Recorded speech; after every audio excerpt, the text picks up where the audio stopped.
in hiring new people coming in as interns, as assistant engineers, etc., I've had success finding quality people who are graduates of some of the recording schools, but I don't think that's the only way in. I certainly think that the only way into this kind of expertise is to just get started. Now, it used to be that to build a quality recording studio and equip it at a competitive level was out of the reach of an individual. I mean, we're talking about hundreds of thousands of dollars, $1 million, build a studio, a recording console, a top-tier recording console, world class, cost $600,000 or $700,000. That's out of the reach of everybody, unless you're in the commercial studio business. That's changed. That's no longer necessary. You can start getting multi-track DAW systems, whether it's Pro Tools or a competitive system to that, for you can be up and running for a couple $1,000s with a very high quality complement, and you can start recording. I don't think that makes you an engineer. I don't think it makes you an engineer until you're really doing good work. Occasionally people ask me, what does it take to be a producer? Well, the flip answer is you just call yourself a producer.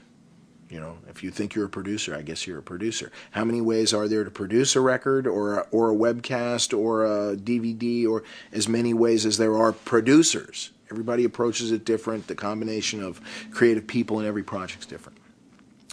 But in terms of educating yourself to being a good recording engineer, this takes some time, and it takes really. I can even say that better. I can quote one of the real deans of recording engineering. One of the greatest all time, one of the guys in the pantheon, is Bruce Swedien, and I think people still see him around and see his name. Of course, he did all the classic Michael Jackson records and Quincy Jones and many, many things. One of the true, real veterans. Bruce has a great line about record engineering. He always says, record engineering is easy after the first 10,000 hours. And so it's like a lot of things. You just have to pay your dues and set up the mics and record them and get them properly balanced. There's two clusters of areas where I think record engineers need to really focus their energy.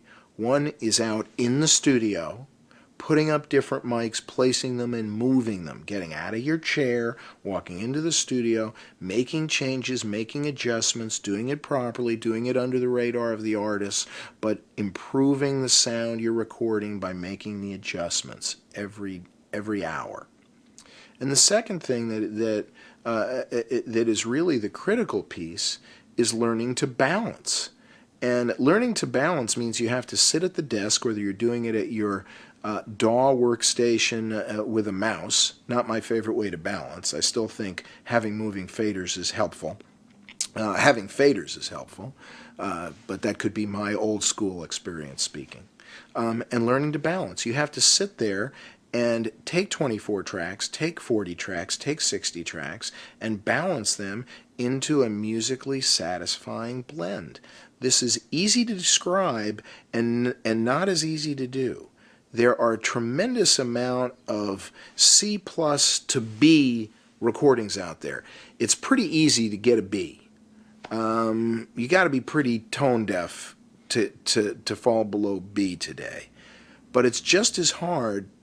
I don't hear a lot of A and A+ stuff. I don't hear a lot of stuff where the actual sound and balance of this tickles your ears and just you got to hear it again and you want to hear it again because it just is so pleasing, so hooky, so compelling. And when you listen to recordings, I think it's the balance that captures your attention. And it doesn't matter what genre you're talking about. If you're talking about Kanye West or a Led Zeppelin record or a classic Michael Jackson record, because I mentioned Bruce Swedien. You go back and you listen to any Michael Jackson record, there are 100 things going on that musical track, the whole song, and you can hear them all. and you can hear them in a proportion and a balance that just sounds, you can't imagine hearing it another way.